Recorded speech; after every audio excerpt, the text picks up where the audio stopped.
Imagine this. You wake up, check your bank account, and realize something horrifying. You just got paid, and your balance is already close to zero. You scroll through your transactions, trying to make sense of it, but nothing jumps out. No big purchases, no luxury splurges, just life. Coffee here, lunch there, a few random Amazon orders you barely remember, and before you know it, the money is gone. So you promise yourself again, next month, I'll do better. But next month arrives, and the same thing happens, over and over again. Now here's the kicker. This isn't just your story. This is everyone's story. Studies show that 63% of Americans live paycheck to paycheck, and that includes people making over $100,000 a year. Let that sink in. It's not about how much you make. It's about something else entirely, something deeper. And if you don't uncover what that is, you'll be stuck in this cycle for the rest of your life. But once you understand the trap, you can break out of it for good. Let me take you back. Years ago, I had a friend named Mia. Smart, hardworking, driven. She worked for a tech company and earned close to 6 figures. But she had a secret. Every month, she was broke by the 15th. Not because she was reckless, not because she was irresponsible, but because she was caught in a silent, invisible trap. And chances are, you are too. So what is it? Let's break it down. First, financial amnesia. MAI thought she had a spending problem, but what she really had was a memory problem. She couldn't recall where her money went, because most of her spending didn't feel like spending. It felt like living. A $4 coffee, a $12 lunch, an $18 treat from Target, a $27 impulse purchase online. Harmless, right? Individually, yes, but together, they formed a storm of slow, silent leaks. And when we tracked it all for a full month, she had spent over $1,900 on stuff she couldn't even remember, subscriptions she forgot to cancel, food she didn't finish, things she didn't need but bought because they were on sale. That's financial amnesia. It's death by 1,000 swipes. But that was just the beginning. The second trap, emotional spending. Most people don't spend because they need something. They spend to feel something. Lonely, shop, stressed, eat out, bored, scroll, click, buy. And here's the worst part. It works. Temporarily. You get a dopamine hit, a rush of excitement, a feeling of control, until the package arrives, and the guilt sets in. And then what do? To feel better, you spend again. That's emotional spending. It's a cycle. Now pause for a second, if this is resonating. Don't beat yourself up because this is exactly how the system wants you to behave. You are not the problem. You are the target. Let's talk about that. Companies today don't just sell products. They sell manipulation. They hire psychologists. They analyze behavior. They run experiments to discover the exact button color, word, and timing that will make you click. By now, ever notice how every app makes it ridiculously easy to spend, but painfully hard to cancel? You can order dinner in 12 seconds flat, but unsubscribing from that streaming service takes 8 clicks, a password, and sometimes a phone call. That's not bad UX, that's strategic. Addiction. Let's go deeper. Have you heard of choice architecture? It's how environments are designed to influence decisions. Without you realizing, when you walk into a store and the expensive items are at eye level, that's on purpose. When your credit card offers points for dining and travel, that's not a reward. That's a spending incentive. Everything around you is built to encourage more spending. Why? Because the modern economy depends on it. If you stop spending emotionally, if you canceled your subscriptions, if you delayed gratification, a huge portion of the economy would collapse. So instead, you're trained to believe, you deserve this, treat yourself. Life's short, but here's the truth. You can't build financial peace if you keep chasing emotional relief. Because money isn't just about math. It's about behavior, and behavior is shaped by identity. Let me explain. If you see yourself as bad with money, you'll make decisions that reinforce that identity. You'll say, I'll never be able to save. I'm just not disciplined. I can't afford to invest. And what you believe becomes what you live. This is why so many smart, capable people stay broke, not because they lack knowledge, but because they lack belief. So what can you do? First, you need to expose the trap. Then, you need to build a new system. Let's start with awareness. Grab a notebook or your phone and write down every expense for 7 days. Yes, every single one. No rounding, no cheating. You'll be shocked, not just by the total but by how many things you forgot.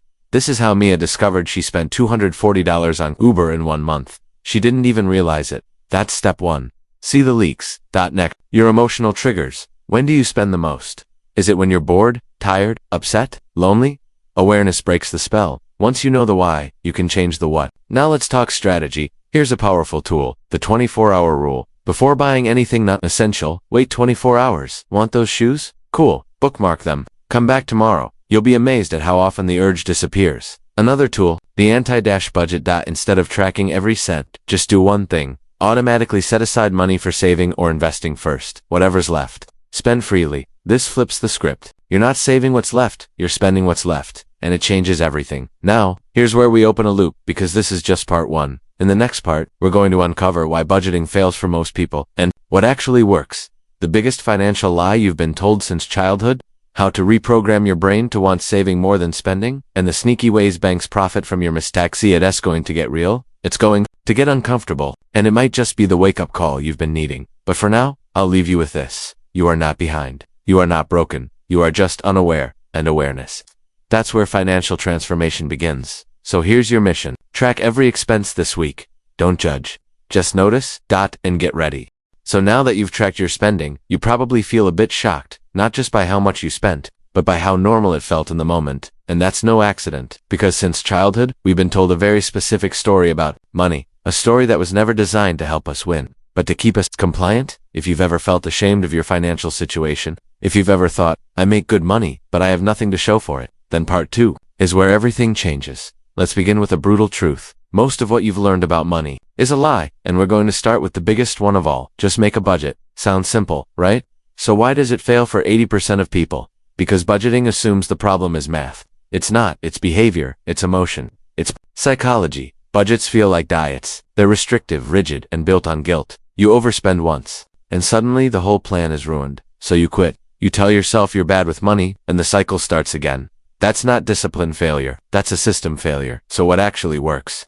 Let me tell you about the reverse budget. Instead of tracking every dollar you spend, you automate your priorities first. Rent, auto-paid emergency fund, auto-transfer, investments, auto-deducted whatever single quotes is left. That's your lifestyle budget. Spend it freely. No guilt, no spreadsheets, no more obsessing. This system removes willpower from the equation because willpower fails. Systems don't. Now let's talk about the second lie. More money will solve your problems. Let me hit you with a reality check. If you can't manage $1,000, you won't manage $10,000. You'll just overspend on bigger things. I once coached a guy named Tyler. He doubled his income in 1 year. Guess what happened? He was still broke. Why? Because he never changed his behavior. He just upgraded his problems. Higher income, higher rent, new car with a loan, more takeout, more stuff, but not $1 saved. He didn't have an income problem. He had a management problem. This is the trap of lifestyle inflation. And here's the thing, it feels good. You get a raise. You feel like you've leveled up. So you start living like it. But here's the harsh truth. If your lifestyle rises with your income, you'll never build wealth. Because wealth isn't what you earn. It's what you keep. Let that sink in. Now for the third lie. Debt is normal. Many times. Have you heard? It's okay. Just put it on the card. Everyone has student loans. Finance it. No interest for 12 months. But here's what they don't tell you. Debt is a trap with velvet walls. It looks comfortable, easy, convenient, until it's not. Credit card debt doesn't just hurt your wallet. It destroys your freedom. You want to quit your job? You can't. You want to travel? You can't. You want to invest? You can't. Because every month part of your paycheck is already promised to the past. That's what debt does. And the worst part, it's marketed as a tool. Build your credit. Unlock rewards. Finance your dreams. But credit cards don't exist to help you. They exist to make you pay 22% interest on coffee. Debt is a product, and you are the revenue stream. Now, let's zoom out. Why do these lies exist? Because they create dependence. If you believe you can't budget, you'll pay for apps, coaches, and financial gurus. If you believe debt is normal, you'll borrow more and make the banks richer. If you believe spending equals happiness, you'll keep consuming endlessly. Because a financially free person, they're dangerous. They can say no, walk away, speak up, quit jobs, start businesses, live on their own terms. But that's bad for the system. So the lies continue down now. You might be wondering, how do I unlearn this? How do I change when I've been conditioned for years? It starts with a concept I call the financial identity shift. You need to stop seeing yourself as a spender and start seeing yourself as a builder, not just someone who survives, but someone who creates. Here's a truth. You are already managing money. You're just doing it unconsciously. It's time to become conscious. Let me give you a strategy. Write this down. Income automation equals guilt-free spending. That's it. Automate your future. Enjoy the rest. Here's how. Step 1. Set up auto transfers. Emergency fund, weekly transfer. Roth IRA, scheduled payments. Step 2. Pick one guilt-free category. It could be food, fashion, gaming, doesn't matter. Allow yourself to enjoy it within limits.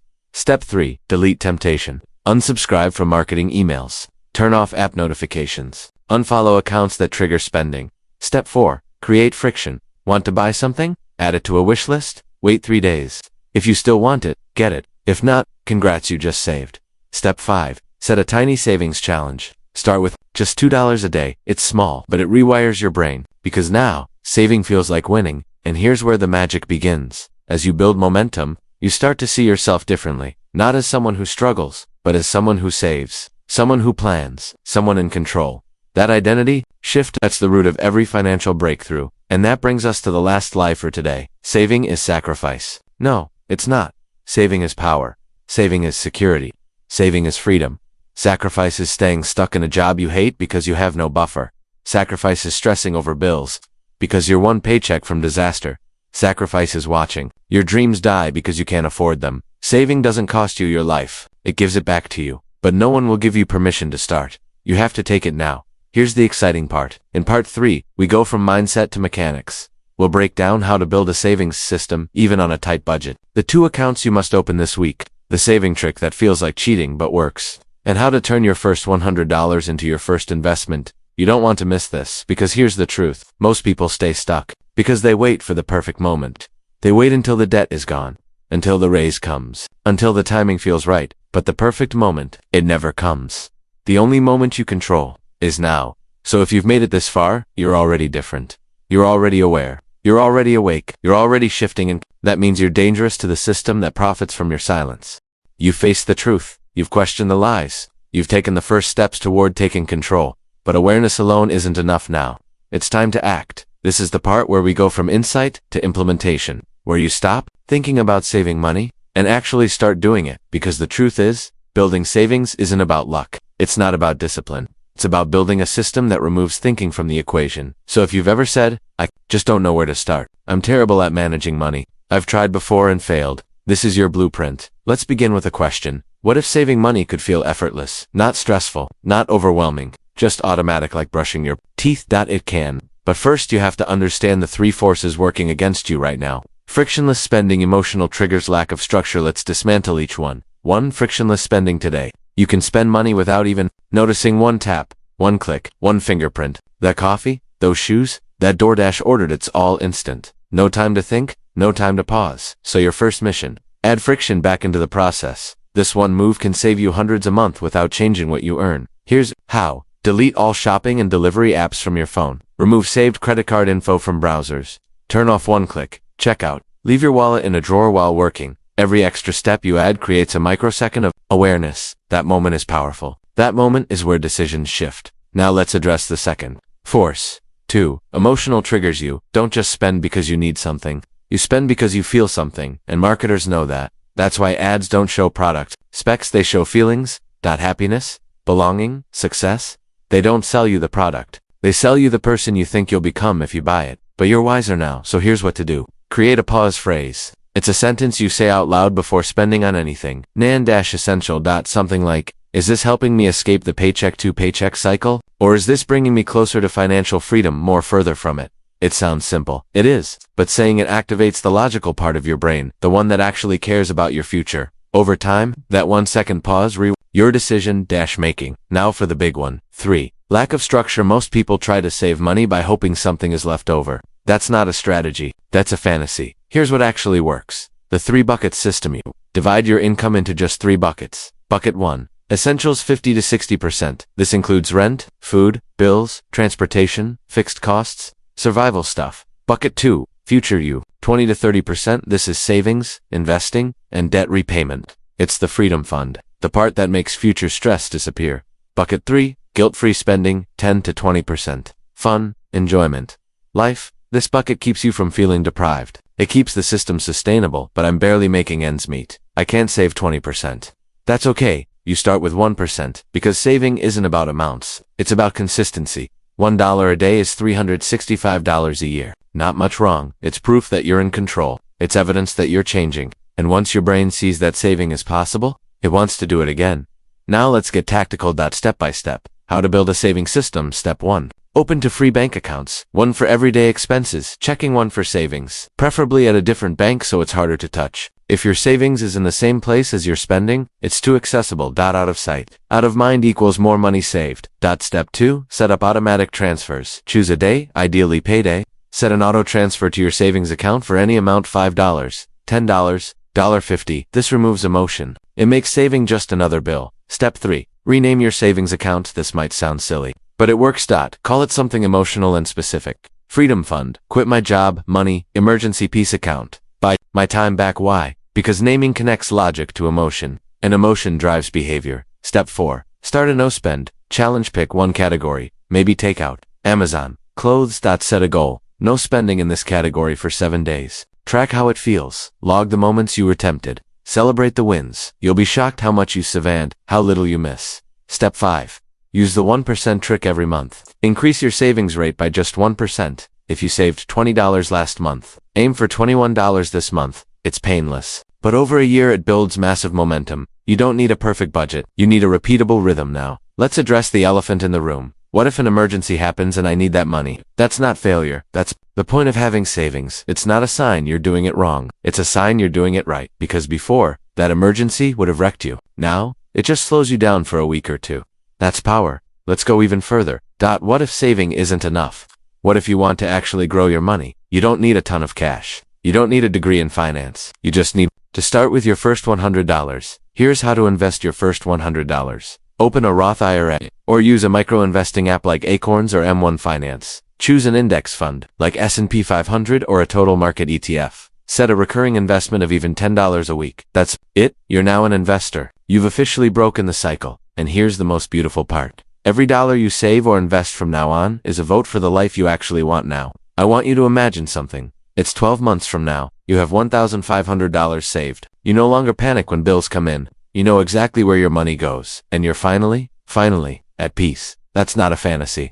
That's the result of tiny actions repeated consistently. It starts today, right now. So here's your challenge, the final mission. Set up your second account. Create a $5 auto transfer. Rename your savings goal. Pick one no-spend category for the week. Write this down. I am building wealth, decision at a time. Then, go to the comments and post. I'm in. Day 1 starts now. Not for me, for you. To prove that you're committed, because here's the truth. The cycle ends when you say it ends. Not when you make more money. Not when life is less busy. Not when you feel ready. Now, today, with what you have, you don't need permission. You just need to decide. And if this 3-part series helped you in any way, then you're going to love what comes next. Our next video is all about the millionaire mindset no one teaches you. It's not hype. It's not hustle culture. It's in the practical psychology of people who build wealth and keep it. I'll show you how they think, how they act, and how you can adopt their mindset even if you're starting from zero. So hit that subscribe, turn on notifications, and I'll see you in the next chapter of your transformation. This isn't the end. This is where it begins.